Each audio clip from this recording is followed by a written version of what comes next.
तो दोस्तों rights limited ने अपने क्वार्टर टू के नंबर को डिस्क्लोज कर दिया है। तो चलिए देखते हैं क्या है क्वार्टर टू के नंबर्स के अंदर। लेकिन उससे पहले बता दूं, कंपनी की ओर से डिविडेंड की भी अनाउंसमेंट की गई इस क्वार्टर में। ₹2 के हिसाब से कंपनी आपको डिविडेंड देने जा रही है, जिसका जो रिकॉर्ड डेट होने वाला है वो आपका होने वाला है 15 नवंबर। तो याद रखिए 15 नवंबर रिकॉर्ड डेट है कंपनी के ₹2 डिविडेंड के लिए।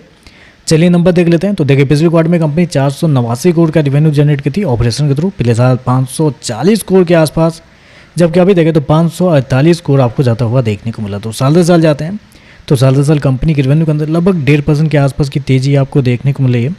क्वार्टरली बेस पे जाते हैं तो क्वार्टरली बेस पे कंपनी के रेवेन्यू के अंदर एक अच्छी खासी तेजी आपको देखने को मिल रही है।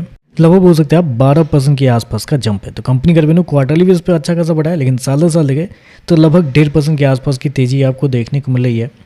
चलिए कंपनी खर्चे क्या वो देखते हैं। तो देखिए पिछले क्वार्टर में 392 करोड़ खर्च किए थे, पिछले साल 451 करोड़। अभी देखें तो कंपनी खर्चे 436 करोड़ आपको जाता हुआ देखने को मिला। तो खर्चे देखें तो खर्चे आपको बहुत कम आपको देखने को मिले, क्योंकि साल दर साल रेवेन्यू बढ़ता हुआ देखने को मिला, लेकिन कंपनी के जो खर्चे हैं वो आपको कम होते हुए देखने को मिला। स्पेशली एक चीज़ है जो कि है कंपनी के कुछ सप्लायर एंड सर्विसेज के नाम पे कंपनी ने इस क्वार्टर में 185 करोड़ ही खर्च किए हैं, जबकि पिछले साल 268 करोड़ के आसपास खर्च किए थे। तो यहाँ पे कंपनी ने एक अच्छा खासा पैसे बचाए हैं, जिसकी वजह से कंपनी के खर्चे थोड़े से कम आपको देखने को मिल रहे हैं। चलिए कंपनी का प्रॉफिट क्या निकलता है वो देखते हैं। तो देखिए पिछले क्वार्टर की बात करते हैं तो पिछले क्वार्टर में कंपनी 90 करोड़ के आसपास के प्रॉफिट में थी, पिछले साल 82 करोड़ के आसपास, जबकि अभी देखें तो बढ़ के 109 करोड़ आपको जाता हुआ देखने को मिला। तो साल दर साल जाते हैं तो साल दर साल कंपनी के प्रॉफिट के अंदर एक बड़ी तेजी आपको देखने को मिल रही है। लगभग हो सकते हैं आप 34% के आसपास का जंप है कंपनी के प्रॉफिट के अंदर साल दर साल। क्वार्टरली बेस पर जाते हैं तो यहाँ पे भी लगभग 20% के आसपास की तेजी है। तो कंपनी के प्रॉफिट के अंदर देखें तो एक बड़ा जंप आपको देखने को मिला है। और क्यों जंप देखने को मिला है? क्योंकि कंपनी ने कुछ खर्चे पे कंट्रोल किया है। दूसरा कंपनी के टैक्स इस क्वार्टर में देखें तो बेसिकली कंपनी को टैक्स लगते नहीं है, किसी क्वार्टर में कंपनी को टैक्स आज तक लगा नहीं है।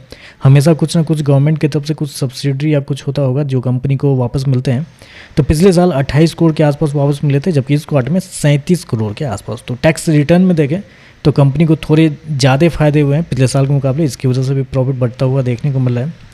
ईपीएस की बात करते हैं तो देखिए पिछले क्वार्टर में ₹1.67, पिछले साल देखते हैं ₹1.52, अभी देखें तो ₹2.04 आपको जाता हुआ देखने को मिला है। तो ओवरऑल अगर देखा जाए तो नंबर तो अच्छे देखने को मिल रहे हैं, मतलब उतने तोड़फोड़ वाले नंबर भी नहीं कहेंगे, क्योंकि कंपनी के प्रॉफिट के अंदर एक बड़ी तेजी है। लेकिन प्रॉफिट बढ़ा क्यों है उसके पीछे का रीज़न भी आपको पता होना चाहिए। रीज़न है कंपनी के टैक्स और कंपनी के एक्सपेंस।